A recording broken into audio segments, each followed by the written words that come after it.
स्वागत है आप सभी का नए एक वीडियो लेक्चर में। फॉरेन पोस्ट मैनुअल के बारे में बात करेंगे इस वीडियो में। तो पोस्ट ऑफिस गाइड पार्ट 2 में हमने बहुत सारी चीज़ें जो कर रखी हैं वो इसमें भी सेम आती हैं, लेकिन यहाँ पे अब ये सिलेबस में अलग से आपके पास दिया हुआ है। तो यहाँ से एक या दो क्वेश्चन जो है एक्स्ट्रा वो पूछे जाते हैं, तो आपको ये पढ़ लेना है, ठीक है। यहाँ से कर लेना है, आपके एक या दो मार्क्स यहाँ से भी बनते हैं।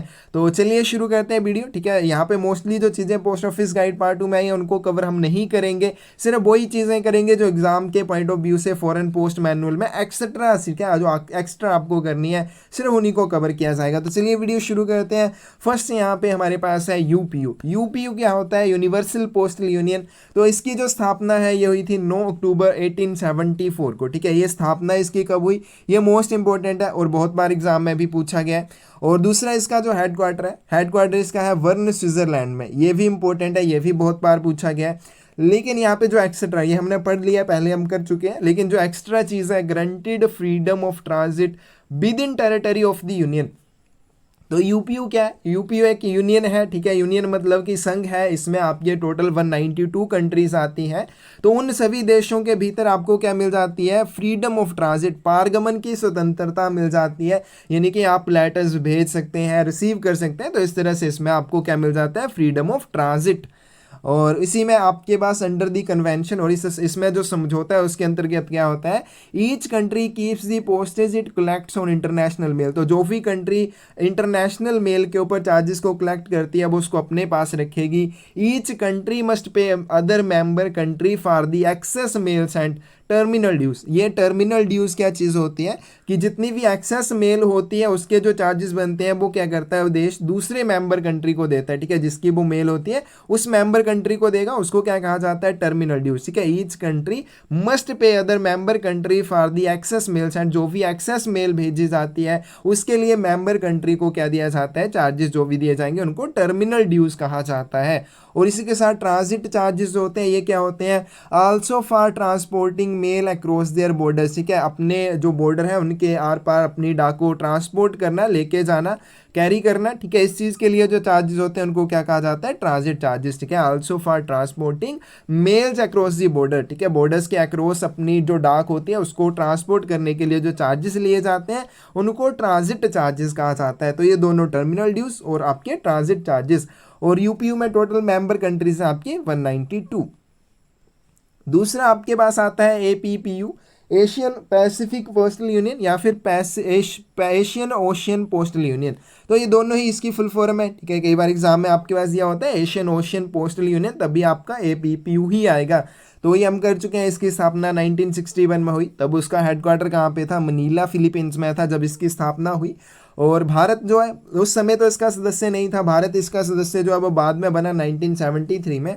और यहाँ पे दूसरा इसका जो हेडक्वार्टर है वो कहाँ पे है? इसका हेडक्वार्टर है, न्यू हेडक्वार्टर जो है बैंकॉक थाईलैंड में है। और कब से है? आपका 2002 से, 2002 के बाद इसका हेडक्वार्टर बैंकॉक थाईलैंड में है। तो इसमें जितनी भी मेंबर कंट्रीज हैं वो एक बार गूगल सर्च करके पढ़ के जाना, और वहाँ से क्वेश्चन ज़रूर पूछा जाता है। चलिए उसके बाद आपके पास लेटर पोस्ट आइटम्स। तो ये थोड़ा कंफ्यूजिंग रहता है, अब इसको अच्छे से अभी समझ लेना, ठीक है। इसको इस तरह से बनाया हुआ है ताकि आपको आसानी से समझ आ जाए। तो लेटर पोस्ट होती है, इसमें क्या होता है आपके पास? इसमें आपके दो श्रेणियाँ आ जाती हैं। एक आपकी एलसी आती है, दूसरी आती है आपके पास एओ। अब जो एलसी होता है उसका मतलब होता है लेटर्स एट कार्टस।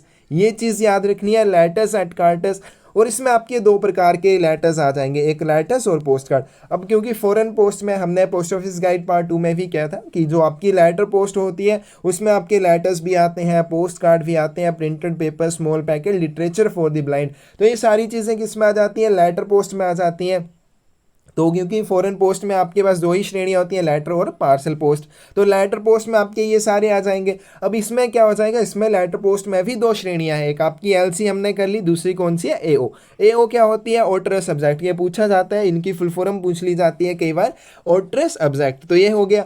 अब इसमें देखिए जो लेटर एट कार्टस है इसमें आपके लेटर्स और पोस्ट कार्ड आ जाएंगे। और जो ऑटरस सब्जेक्ट, ठीक है, अदर ऑब्जेक्ट आप कह सकते हैं इनको, प्रिंटेड पेपर्स इसमें आ जाएंगे, including books and registered newspaper, जिसमें आपकी बुक्स नोट्स और रजिस्टर्ड न्यूज़पेपर, पंजीकृत समाचार पत्र वगैरह भी शामिल होंगे। और उसके बाद आपके स्मॉल पैकेट आ जाते हैं लिटरेचर फॉर द ब्लाइंड। तो देखिए आपकी लिटरेचर फॉर द ब्लाइंड है, स्मॉल पैकेट है, प्रिंटेड पेपर। अब जैसे आपके इंग्लैंड में क्या होता है, इनके अलग श्रेणियाँ, बुक पैकेट वाली अलग है, तो उसमें टोटल 10 श्रेणियाँ हैं, ठीक है। तो लेकिन आपकी फॉरेन पोस्ट में सिर्फ 2 ही श्रेणियाँ, और आपकी जो लेटर पोस्ट वाली श्रेणी है उसमें ये सारी चीज़ें आ जाती हैं, और पार्सल में सिर्फ आपके पार्सल आ जाते हैं।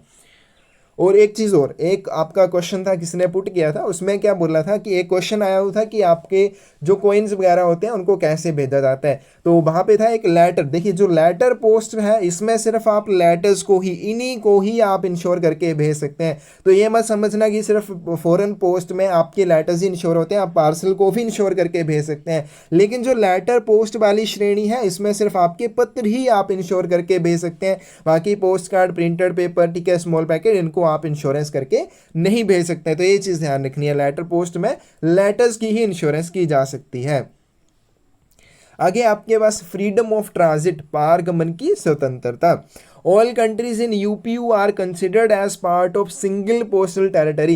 तो जितने भी मेंबर्स कंट्री हैं आपके यूनिवर्सल पोस्टल यूनियन में, उनको सिंगल पोस्टल टेरिटरी के रूप में जाना जाता है। ये भी पूछा जाता है कि कैसा माना जाता है, तो ध्यान रखना है सिंगल पोस्टल टेरिटरी के रूप में माना जाता है। For reciprocal exchange of letter mail items, जो पत्र मेल की आइटम्स होती हैं उनके पारस्परिक आदान प्रदान के लिए, ठीक है, उनके पारस्परिक आदान प्रदान के लिए इसको क्या माना जाता है, इसको सिंगल पोस्टल टेरिटरी माना जाता है। इनके टोटल 192 कंट्रीज हैं, उन सभी को क्या माना जाएगा, सिंगल पोस्टल टेरिटरी माना जाएगा। और क्यों माना जाएगा, जो पत्र मेल की आइटम्स होती हैं उनके पारस्परिक आदान प्रदान के लिए।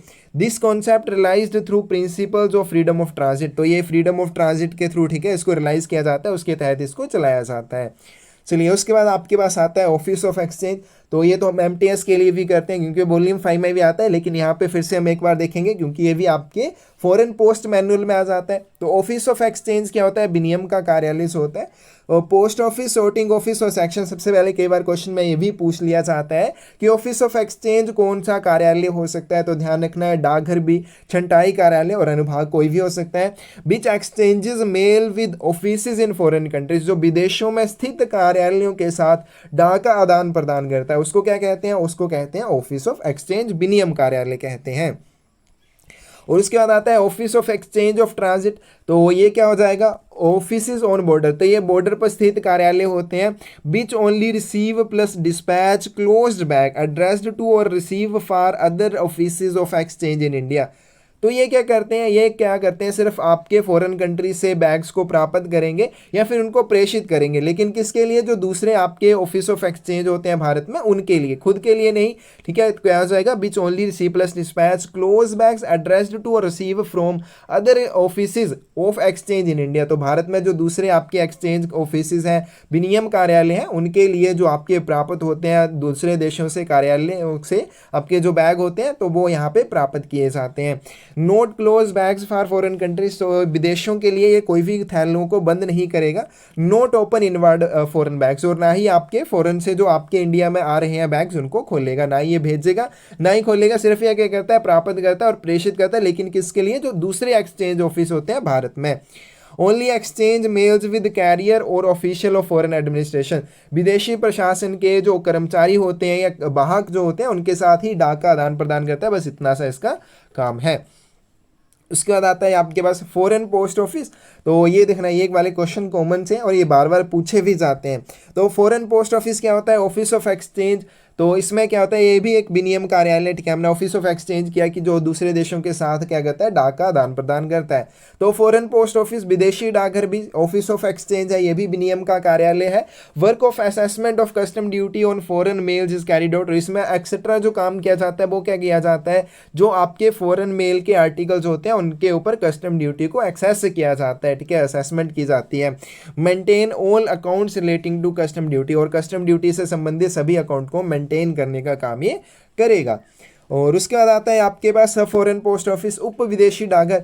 तो ये वाला क्वेश्चन है ना, ये वाला बहुत ही कॉमन सा क्वेश्चन है और ये बार बार पूछा भी जाता है कि सब foreign post office exchange office है या नहीं है। तो ये एक्सचेंज ऑफिस नहीं होता है, ये विनियम कार्यालय नहीं होता है। इसमें होता है क्या है, वर्क ऑफ कस्टम एग्जामिनेशन, ठीक है, कस्टम जो भी आपका सीमा शुल्क है उसकी जांच करना, असेसमेंट उसको लगाना, अकाउंटिंग उसकी गणना करना, ये सारे काम यहाँ पे किए जाते हैं। Open mainly for convenience of senders and address, ये मुख्यतः खोले किस लिए जाते हैं, ताकि जो प्रेषक होते हैं और जो प्राप्तकर्ता होते हैं उनकी सुविधा के लिए इनको खोला जाता है। उसके बाद आती है आपके पास डिस्टेंट कंट्रीज। तो ये आपने क्वेश्चंस देखे होंगे, कहीं ना कहीं आपके क्वेश्चन पेपर्स में आ चुके हैं। तो ये डिस्टेंट कंट्रीज क्या होती हैं, दूरस्थ दूरस्थ देश, ठीक है, दूरी पर स्थित देश किसको माना जाएगा। Countries considered as distant when time taken in conveyance between them exceed 10 days. तो ये क्या चीज़ है यहाँ पे कि दूरस्थ स्थान, दूरस्थ देश उसको माना जाएगा, दूर वाला देश उसको माना जाएगा जिसके बीच में डाक को आदान प्रदान करने के लिए 10 दिन से ज़्यादा का समय लगता है, ठीक है। डाक के आदान प्रदान के लिए मतलब कि आपने भेजा और वहाँ पे पहुँचने के लिए 10 दिन से ज़्यादा का समय लग रहा है, तो उस देश को क्या कहा जाएगा, डिस्टेंट कंट्री कहा जाएगा, दूरस्थ उसको देश कहा जाएगा। और उसके बाद है आपके पास डिकूवर mail, postal articles enclose in a bag for countries other than that to which the articles are addressed. तो यहाँ पे क्या हो गया कि आर्टिकल्स जो है वो किसी और देश को संबोधित है, लेकिन उनको किसी और देश के संबोधित बैग में डाल के अगर भेज दिया जाए तो उनको क्या कहा जाएगा, सेड टू बी फॉरवर्डेड इन डिकोवर्ट। तो उनको डिकोवर्ट में भेजा गया, इस तरह से माना जाएगा। These are also referred as mails sent in open transit. तो ये ध्यान रखना, ओपन ट्रांजिट खुले पारगमन में भेजे गए लेखों की तरह भी इन्हें रेफर किया जाता है। यानी कि डिकोवर्ट मेल जो भी होगी उसको ओपन ट्रांजिट वाली मेल भी कहा जाएगा। तो इसमें क्या हो जाएगा, ठीक है, इसमें हो गया कि आपके पास आर्टिकल जो थे पोस्टल आर्टिकल्स को उनको ऐसे बैग में डाला गया जो किसी और देश के लिए है, लेकिन जो आर्टिकल्स के ऊपर एड्रेस है वो किसी और देश का, तो उनको क्या कहा जाता है, डिकोवर्ट मेल कहा जाता है। उसके बाद आपके पास डिकूवर मेल, ठीक है, डिकूवर्ट तो हो जाएगा ना कि उनको फॉरवर्ड किया गया एज ए डिकूवर्ट, और उनको क्या कहा जाएगा, जो आर्टिकल्स होंगे डिकूवर मेल कहा जाएगा। और उसके बाद ट्रांजिट चार्जेस। अब ये जो ट्रांजिट चार्जेस होते हैं, the countries whose services are utilised for conveyance of mails are entitled to remuneration at certain fixed rates. तो जिस भी कंट्री के, जिस भी देश की सर्विसेज का यूज़ किया जाता है डाक के आदान प्रदान के लिए, ठीक है, उसके कन्वेंस के लिए, उसको ले जाने के लिए, उसको मेहनताने के रूप में ये दिए जाते हैं, ठीक है। उसको मेहनताने के रूप में जो चार्जेस दिए जाएंगे उनको क्या कहा जाएगा, ट्रांजिट चार्जेस कहा जाएगा, based on zones of distance for land and sea services.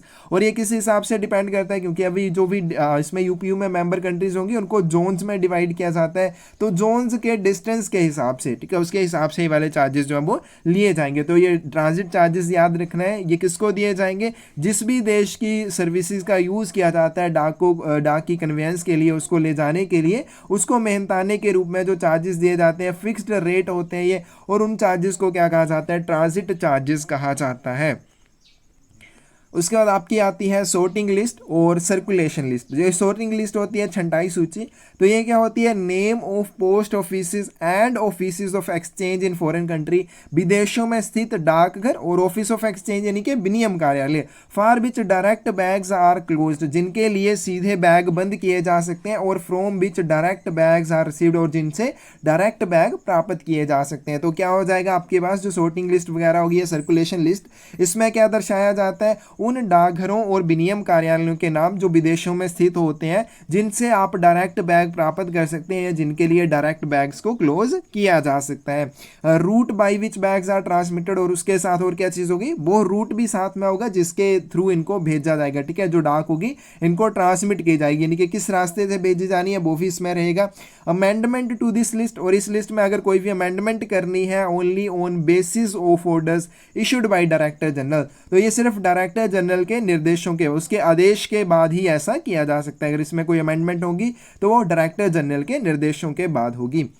उसके बाद आपके पास है ट्रायल नोट। ये ट्रायल नोट जैसे होता है ना, ट्रायल कार्ड हम करते हैं वॉल्यूम 5 में, तो वो किस चीज़ के लिए होता है, वो आपके इंग्लैंड में जो भी आर्टिकल्स भेजे जाते हैं उनके साथ भेजा जाता है। और ट्रायल नोट जो होता है ये स्टैंडर्डाइज फॉर्म होता है C27, और ये किसमें होता है, इंटरनेशनल पोस्टल सर्विस में इसका यूज़ किया जाता है। क्यों किया जाता है, designed to determine most favourable route for international mails and to provide a check on their transmission. तो ये किसके लिए होता है, मोस्ट फेवरेबल रूट, ठीक है, सबसे अनुकूल रास्ता कौन सा है, सबसे अनुकूल अनुकूल जो रास्ता रूट है वो कौन सा है, इंटरनेशनल मेल के लिए रहेगा, और साथ में उनके ट्रांसमिशन के ऊपर निगरानी रखने के लिए इसको भेजा जाता है। जो आपकी क्या होगी, अंतर्राष्ट्रीय मेल होगी, उसके लिए सबसे अनुकूल रास्ता कौन सा है, फेवरेबल रूट कौन सा है, और साथ में उनके निगरानी, उनके ऊपर क्या रखी जाती है, निगरानी रखी जाती है उनके ट्रांसमिशन के ऊपर।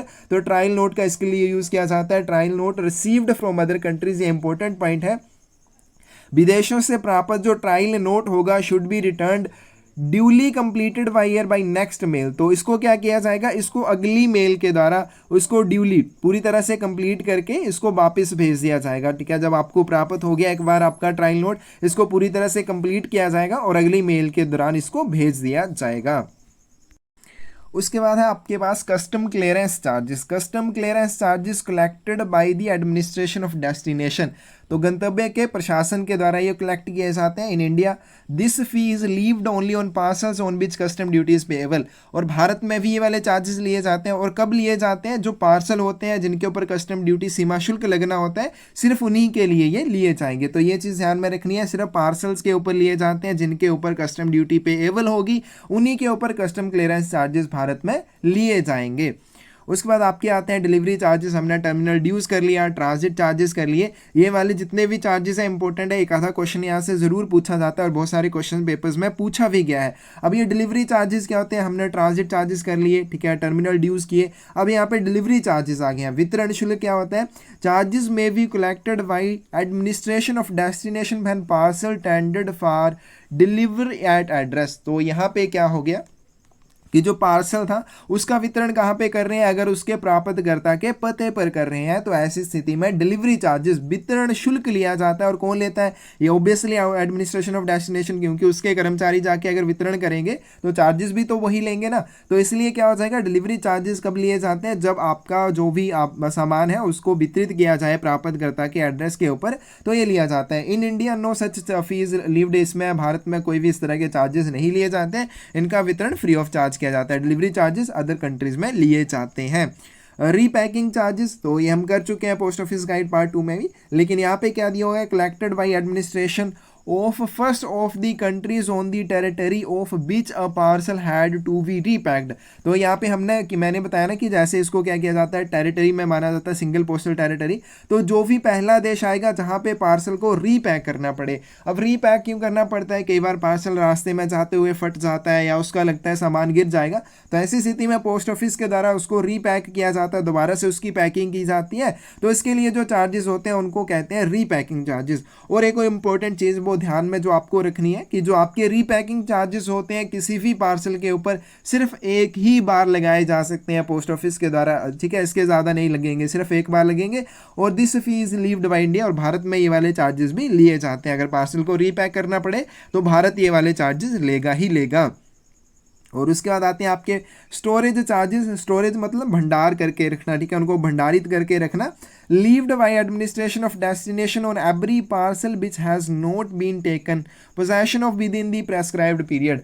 तो एक निर्धारित समय होता है हर एक डाक के लिए कि आप इतने समय के भीतर, जैसे भारत में होता है अगर पोस्ट रेस्टोरेंट के रूप में आर्टिकल को भेजा है तो उसमें क्या होता है, आपको 7 दिन का समय दिया जाता है। आप नहीं आते हैं 8वें दिन के बाद भी उसको रोक के रखा जाएगा, लेकिन उसके लिए आपको क्या देना पड़ता है, भंडारण शुल्क देना पड़ता है, बेयरहाउसिंग चार्जेस देने पड़ते हैं। तो उन्हीं को कहा जाता है स्टोरेज चार्जेस। जैसे भारत में ये लिए जाते हैं बेयरहाउसिंग चार्जेस के रूप में, तो बाकी कंट्रीज में स्टोरेज चार्जेस के रूप में इसको कहा जाता है। सेम ही चीज़ है लेकिन कहा जाएगा स्टोरेज चार्जेस, यानी कि भंडारण शुल्क जो लिया जाएगा। तो अगर एक निर्धारित होती है उसके भीतर आर्टिकल नहीं लिया जाता है तो उसके बाद उसको रोकने के लिए भंडारण शुल्क जो है वो लिया जाता है। आगे आपके पास ऑफिस ऑफ एक्सचेंज विनिमय कार्यालय कौन कौन से हैं, बॉम्बे है, कलकत्ता, दिल्ली, मद्रास और पटना, यही 5 हैं। Are offices of exchange in India, Bharat में यही आपके विनिमय कार्यालय हैं। उसके बाद आपके पास ऑफिस ऑफ अकाउंट, ठीक है, खाता कार्यालय, office of director general post new Delhi, functions as office of account for purposes of preparation and settlement of accounts with foreign administrations arising from exchange of parcels। जो पार्सल होते हैं उनके नियम के संबंधित जो भी अकाउंट्स होते हैं वो उनका मेंटेन कहाँ पे किया जाता है, जो director general post new Delhi का कार्यालय है वहाँ पे किया जाता है। ठीक है, ये चीज़ हो जाएगी। और पार्सल बिल CP11 के ऊपर ये पूछा गया क्वेश्चन है, इसलिए मैंने इसको यहाँ पे लिख दिया, जो पार्सल बिल है इसको CP11 के ऊपर मेंटेन किया जाता है। तो ये थे थोड़े से क्वेश्चन। ठीक है, ये वाले चार्जेस जो है इंपॉर्टेंट है। और ये भी पूछा जाता है ऑफिस ऑफ एक्सचेंज भारत में कहाँ पे है। ठीक है, और उसके बाद आपके फॉरेन पोस्ट ऑफिस, सब फॉरेन पोस्ट ऑफिस, ये भी बहुत बार पूछे गए हैं।